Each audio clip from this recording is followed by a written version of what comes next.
Olá, alunos! Agora nós vamos falar sobre coisas de cabelo, para complementar a nossa disciplina, então, de epilação e terapias capilares. Para isso, a gente vai ter que entender, então, vários aspectos sobre a fisiologia do pelo ou do cabelo. Então, agora, nós vamos começar a falar sobre o ambiente capilar. O que é o ambiente capilar? É a região onde eu tenho cabelo.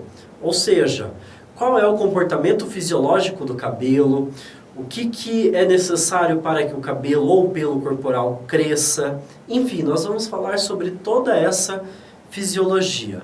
Primeiramente, temos que falar sobre a evolução do pelo no corpo humano.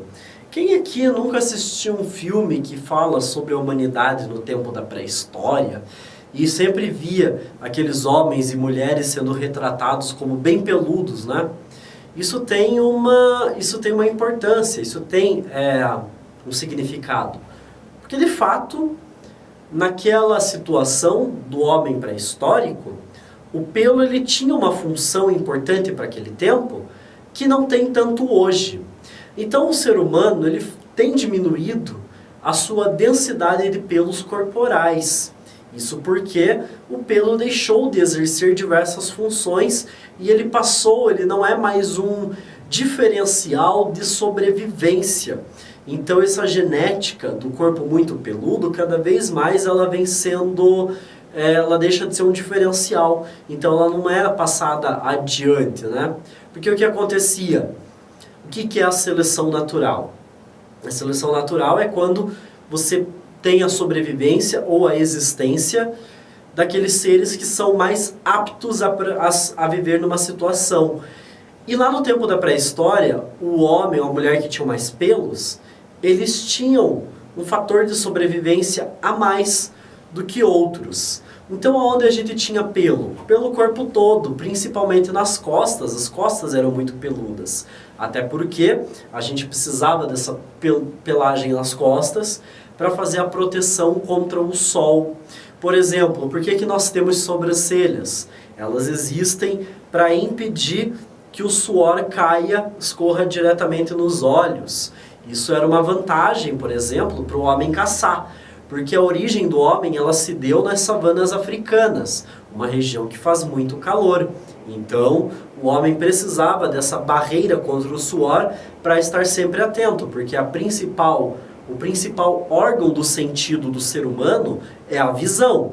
A nossa visão ela é muito melhor do que a de outros animais. Em compensação, a nossa audição e o nosso olfato são muito ruins em comparação aos outros animais. Por isso que os nossos olhos eles são tão protegidos anatomicamente falando, porque nós precisamos muito deles. Então, nós tivemos essa evolução do pelo corporal. O homem, então, do sexo masculino, ele tem muito mais pelo do que a mulher. O homem vai apresentar os pelos aonde? Na região da barba, na região do peito, na região abdominal e na região genital com maior abundância. Já a mulher, ela tem uma menor densidade de pelos. Aonde ela vai apresentar pelos em maior quantidade? Em geral, apenas na região genital. Raramente a mulher ela tem uma abundância maior de pelos. E aonde não há presença de pelos?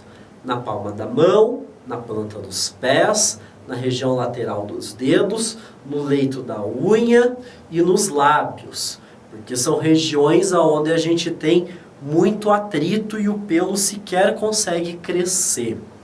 E por que os pelos, apesar de hoje, nessa sociedade moderna que a gente vive, não tem mais tanta serventia, por que eles ainda persistem em algumas áreas do corpo? Para que o pelo serve, então, para o ser humano?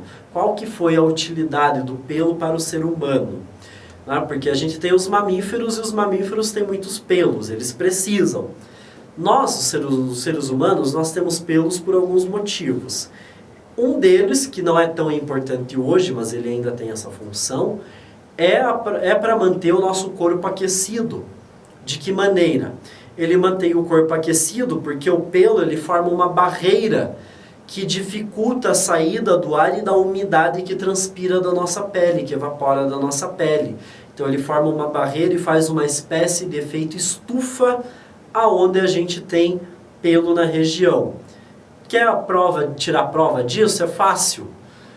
Pega uma pessoa que tem bastante pelo e raspa o pelo dela. Ela vai sentir que qualquer ventinho que bate fica bem mais fresquinho na região, porque aquele ar aquecido já não fica mais preso por causa dos pelos que ali estavam. Aquele ar aquecido ele vai embora com facilidade. Outra função do pelo é diminuir a perda de água, justamente porque ele forma essa barreira. Ele mantém a água próxima da nossa pele e mantém a temperatura estável também, o que diminui por si só a perda de água. Tem também a questão da proteção solar. Isso explica por que nós temos tanto cabelo, né? Pelo menos a maior parte das pessoas. A gente tem o cabelo justamente porque a cabeça é uma região que vai estar sempre exposta ao sol. Então o cabelo ele serve para fazer a proteção contra o sol. Além disso, no corpo, ele também é importante e era muito importante para o homem no tempo das cavernas. Porque quando começava a surgir pelo corporal, principalmente em região genital, e no homem, no caso do homem, quando aparecia na barba, era sinal de maturidade sexual. E aí mostrava que aquele indivíduo estava pronto para a reprodução. Naquela época, no tempo da caverna, era normal a reprodução já começar a partir dos 13, 14 anos. Por quê? Porque a gente tem que lembrar que no tempo da caverna a expectativa de vida do homem não era muito alta, né? Não devia passar dos 30 anos. Então você precisava ter essa reprodução mais cedo. Hoje nós já estamos numa sociedade mais civilizada, então as pessoas já não deveriam se casar com pessoas tão jovens.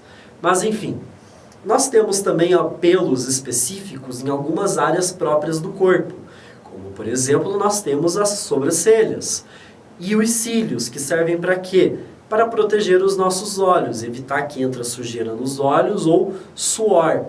E também nós temos pelos nas regiões genitais. O pelo na região genital ele tem uma serventia. E qual que é essa serventia, além de evidenciar a maturidade sexual? O pelo na região genital, principalmente para a mulher, ele serve para impedir infecções, porque o órgão genital feminino ele é muito exposto. Então o pelo ele serve de barreira contra possíveis infecções. E agora vem uma pergunta bem interessante. Já repararam que o pelo corporal ele cresce até um certo limite? E se a gente deixar o cabelo crescer, ele vai crescer indefinidamente por um longo tempo. Já tentaram entender por que isso acontece? Por que o pelo corporal ele tem um limite? E por que o cabelo ele cresce tanto? Não deveria ser a mesma coisa, mas não é? A resposta é mais simples do que a gente imagina. A diferença está na fase de crescimento dos pelos. O pelo tem uma fase de crescimento que é chamada fase anágena, que a gente vai detalhar mais para frente. Essa fase anágena, onde o pelo cresce do corpo, é mais curta, durando de 2 semanas a alguns meses. Ou seja, o pelo ele vai ter só no máximo 1 mês para crescer e ele vai cair. E aí vai nascer um pelo novo. Ele cresce durante o mês, cai. O nosso cabelo não. A fase anágena, ou seja, a fase onde o fio de cabelo vai crescer, ela pode durar em torno de 6 anos, podendo ser mais para certas pessoas. Então, o fio de cabelo, se você não cortar o cabelo, o teu cabelo pode crescer sem parar, mais ou menos por 6 anos.